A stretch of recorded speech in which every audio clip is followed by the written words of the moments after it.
Good morning students. आज जो है हम लोग आपके बायो का जो फर्स्ट चैप्टर है लाइफ प्रोसेस, उसका लास्ट टॉपिक स्टार्ट करेंगे, दैट इज़ एक्सक्रीशन। ठीक है, एक्सक्रीशन कौन सा प्रोसेस है? एक्सक्रीशन वो प्रोसेस है जिसके थ्रू हमारे बॉडी का जो लिक्विड वेस्ट है वो एलिमिनेट होता है। ठीक है, अब ये जो लिक्विड वेस्ट है ये जनरेट कैसे होता है? हमारे बॉडी में जितने भी डिफरेंट मेटाबॉलिक प्रोसेसेस या मेटाबॉलिक एक्टिविटीज़ चलती हैं, ठीक है, तो उन एक्टिविटीज़ के होने से बहुत सारे डिफरेंट बाई प्रोडक्ट्स जो हैं वो जनरेट होते हैं। ठीक है, अब ये जो बाई प्रोडक्ट्स हैं डिफरेंट टाइप के होते हैं। ऑर्गेनिक एसिड्स हो सकते हैं या एक्स्ट्रा आयंस हो सकते हैं या एक्स्ट्रा सॉल्ट्स हो सकते हैं। ठीक है, तो ये जो डिफरेंट सब्सटेंसेस जो मेटाबॉलिक प्रोसेसेस के बाई प्रोडक्ट्स होते हैं ये एक्चुअली हमारे लिए यूज़फुल नहीं होते। ठीक है, तो मोस्टली जितना भी वेस्ट जनरेट होता है मेटाबॉलिक प्रोसेसेस से, तो उसमें से अगर हम लोग देखें तो कुछ जो यूज़फुल सब्सटेंसेस हैं, ठीक है, वो हमारी बॉडी जो है रीएब्जॉर्ब कर लेती है, और जो यूज़लेस सब्सटेंसेस हैं या जो पॉइजनस सब्सटेंसेस है जैसे अमोनिया हो गया, यूरिया हो गया, यूरिक एसिड हो गया, ठीक है, तो ये जो हार्मफुल सब्सटेंसेस है हमारी बॉडी के लिए, तो इन सब्सटेंसेस का रिमूवल जो है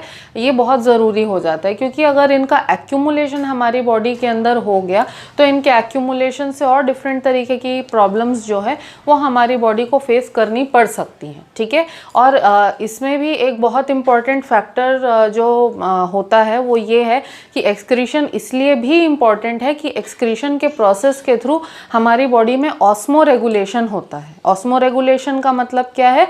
ऑस्मो रेगुलेशन का मतलब है कि हमारी बॉडी का जो फ्लूइड बैलेंस है वो भी मेंटेन होता है। ठीक है, तो अगर हमारे बॉडी में एक्स्ट्रा फ्लूइड है तो उसका रिमूवल होगा, और हमारी बॉडी में अगर फ्लूइड कम है तो फ्लूइड का रिटेंशन यानी कि फ्लूइड को रिस्टोर करने का भी जो काम है वो भी किसके थ्रू होता है? एक्सक्रीशन के प्रोसेस के थ्रू ही होता है।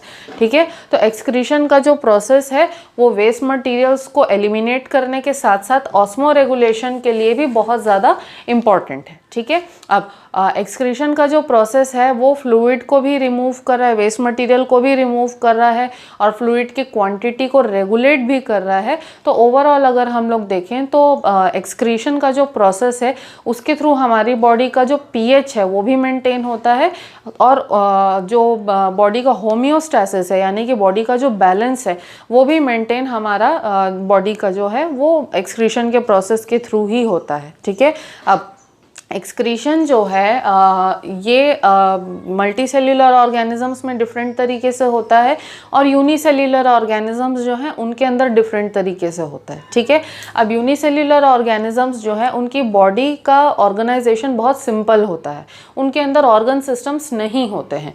तो ऑर्गन सिस्टम्स की एब्सेंस की वजह से जनरली क्या होता है कि उनके अंदर जो वेस्ट मटीरियल्स का एलिमिनेशन है, that is fluid waste material का जो एलिमिनेशन है वो जनरली सिंपल डिफ्यूजन के थ्रू हो जाता है, या अगर सिंपल डिफ्यूजन के थ्रू ना भी हो तो एक स्ट्रक्चर होता है यूनिसेल्यूलर ऑर्गेनिजम्स की बॉडी में जिनको कि हम कहते हैं कॉन्ट्रैक्टाइल वैक्यूल। तो कॉन्ट्रैक्टाइल वैक्यूल जो है वो एक्सपैंड करता है, एक्सपैंड करके उसके अंदर जो बहुत सारे वेस्ट मटेरियल्स जनरेट होते हैं यूनिसेल्यूलर ऑर्गेनिजम्स में वो एक्यूमुलेट होते हैं। ठीक है, तो वेस्ट मटेरियल के एक्यूमुलेट होने के बाद कॉन्ट्रैक्टाइल वैक्यूल जो है वो धीरे धीरे प्लाज्मा मेम्ब्रेन की तरफ मूव करता है, और प्लाज्मा मेम्ब्रेन के साथ डिफ्यूज होकर जो भी वेस्ट मटेरियल्स हैं उनको यूनिसेल्यूलर ऑर्गेनिज्म की बॉडी से बाहर निकाल देता है। ठीक है, अब रही बात मल्टी सेल्यूलर ऑर्गेनिजम्स की। अब मल्टी सेल्यूलर ऑर्गेनिजम्स तो बहुत सारे हैं, तो हर ऑर्गेनिज्म में क्या एक ही तरीके से एक्सक्रीशन होगा? पॉसिबल नहीं है, क्योंकि हर मल्टी सेल्यूलर ऑर्गेनिज्म के बॉडी का ऑर्गेनाइजेशन डिफरेंट है। तो अलग अलग जो ऑर्गेनिजम्स होते हैं उनमें अलग अलग तरीके से वेस्ट मटेरियल का रिमूवल होगा। ठीक है, जैसे कि अगर हम लोग अर्थवर्म के बारे में बात करें तो वो अपने एनस के थ्रू या स्किन के थ्रू जो है एक्सक्रीशन करते हैं। ठीक है, फ्रॉग जो है वो अपने स्किन के थ्रू एक्सक्रीशन करता है, फिशेस जो है वो गिल्स के थ्रू एक्सक्रीशन करते हैं। ठीक है, या उनकी जो स्किन है स्किन के थ्रू भी एक्सचेंज होता है। ठीक है, उसके अलावा अगर हम लोग इंसेक्ट्स के बारे में बात करें, है ना, तो इंसेक्ट्स के अंदर पर्टिकुलर स्ट्रक्चर्स होते हैं जिनको मैल्फिजियन ट्यूब्यूल्स बोलते हैं। ठीक है, तो उनके अंदर मैल्फिजियन ट्यूब्यूल्स के थ्रू एक्सक्रीशन होता है। और अगर हम लोग वर्टिब्रेट्स के बारे में या मैमल्स के बारे में हम लोग बात करें तो क्योंकि मैमल्स जो है वो बहुत ही ज़्यादा वेरी वेल डेवलप्ड होता है उनका बॉडी, तो उनके बॉडी में एक्सक्रीशन के लिए जो है एक्सक्रीटरी सिस्टम प्रेजेंट रहता है और एक्सक्रीटरी सिस्टम के हेल्प से उनकी बॉडी में एक्सक्रीशन का जो प्रोसेस है वो होता है। तो मेनली हमको इस टॉपिक के अंदर जो ह्यूमन एक्सक्रीटरी सिस्टम है उसके बारे में हमको डिटेल में पढ़ना है, ठीक है। तो हम लोग डायरेक्टली टॉपिक पे आते हैं। हमारा नेक्स्ट टॉपिक है एक्सक्रीशन इन ह्यूमन बीइंग्स।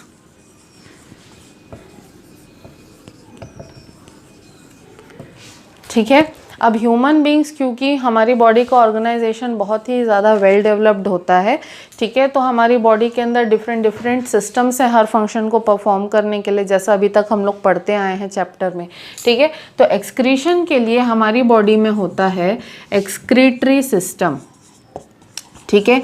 अब एक्सक्रीटरी सिस्टम जो है वो एक ऑर्गन सिस्टम है, तो ऑर्गन सिस्टम होने की वजह से एक्सक्रीटरी सिस्टम जो है उसके डिफरेंट पार्ट्स होंगे, है ना, डिफरेंट ऑर्गन्स होंगे। तो पहला ऑर्गन जो एक्सक्रीटरी सिस्टम का पार्ट है that is the kidney, okay. Second we are having the ureter, third we are having the urinary bladder, and finally we are having the urethra, ठीक है। So these are the 4 parts of the excretory system in human beings, ठीक है। Kidney, ureter, urinary bladder and urethra, ठीक। अब one by one सबके बारे में बात करते हैं। किडनी के बारे में अगर हम लोग बात करें तो किडनी जो है वो रेडिश ब्राउन कलर का ऑर्गन होता है, ठीक है, और उसका शेप जो है राजमा का जो बीन होता है, राजमा के बीन का शेप कैसा होता है वैसा ही शेप जो है वो किडनी का होता है। इसीलिए इंग्लिश में राजमा को किडनी बीन भी कहा जाता है because of similarity in colour and similarity in the structure as well, ठीक है। तो राजमा के बीन के जैसा शेप होता है, ठीक है। अंदर की तरफ से क्या होगा, कॉनकेव, और बाहर की तरफ से क्या होता है, कॉन्वेक्स होता है, ठीक है। अब रेडिश ब्राउन कलर का ऑर्गन होता है और वर्टिब्रल कॉलम जो होता है हमारा, यानी कि हमारी जो बैकबोन होती है, वर्टिब्रल कॉलम के दोनों साइड पे एक एक किडनी रहती है, मतलब ओवरऑल 2 किडनी है हमारे पास और वर्टिब्रल कॉलम के दोनों साइड एक एक किडनी रहती है।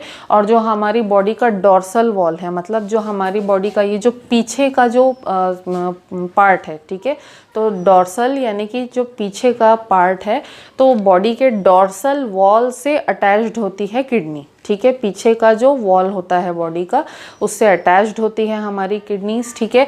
लेफ्ट किडनी जो है वो स्लाइटली ऊपर होती है राइट किडनी के कंपैरिजन में, ठीक है।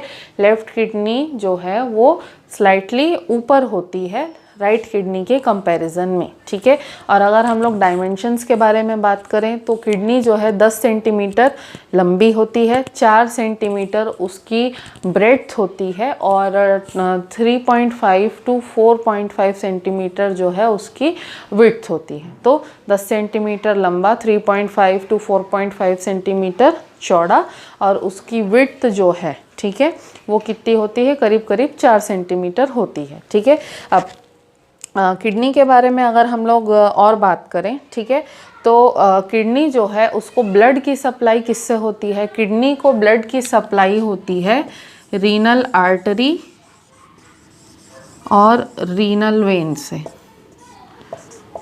ठीक है। तो रीनल आर्टरी क्या करती है, रीनल यानी कि ये जो वर्ड है renal, RENAL, this is associated with the kidneys. तो जहाँ कहीं भी ये टर्म आता है रीनल तो आपको समझ जाना है कि भाई किडनी की बात हो रही है ना।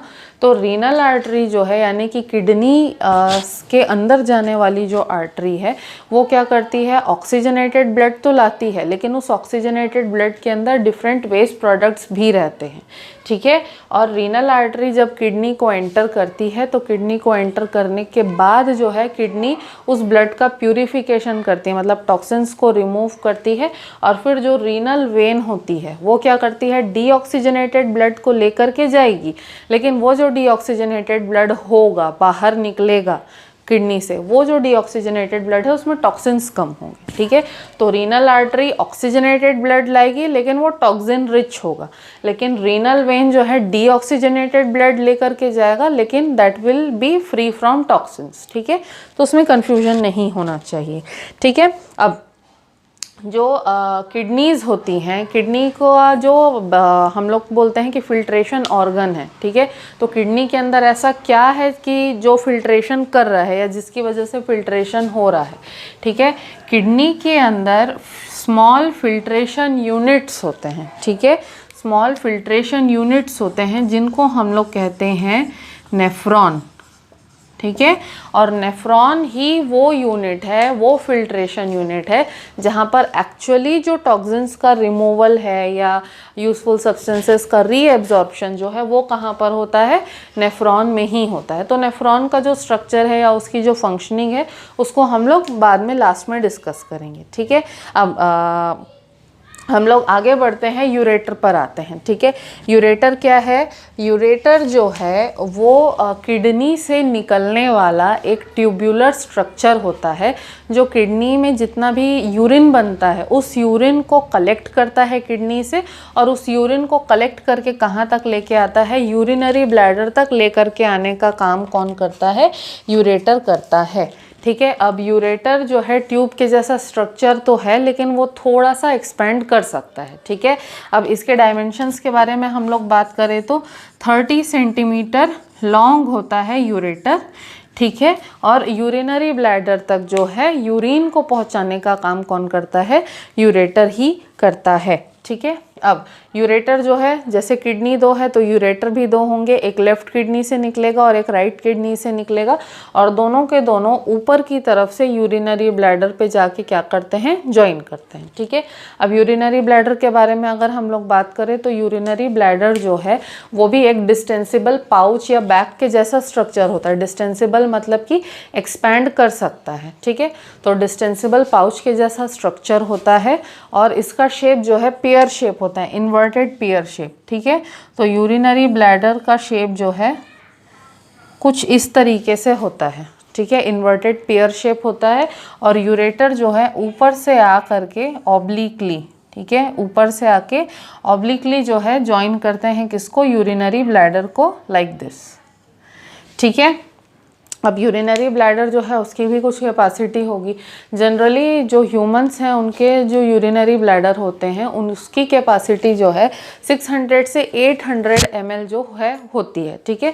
तो जो छोटे बच्चे हैं उनके अंदर यूरिनरी ब्लैडर की कैपेसिटी कम होगी, लेकिन जैसे जैसे वो बड़े होंगे, एडल्ट होंगे, मैच्योर होंगे तो उनमें यूरिनरी ब्लैडर की कैपेसिटी भी इंक्रीज़ हो जाएगी। तो 600 से लेके 800 ml जो है वो यूरिनरी ब्लैडर की कैपेसिटी होती है, ठीक है।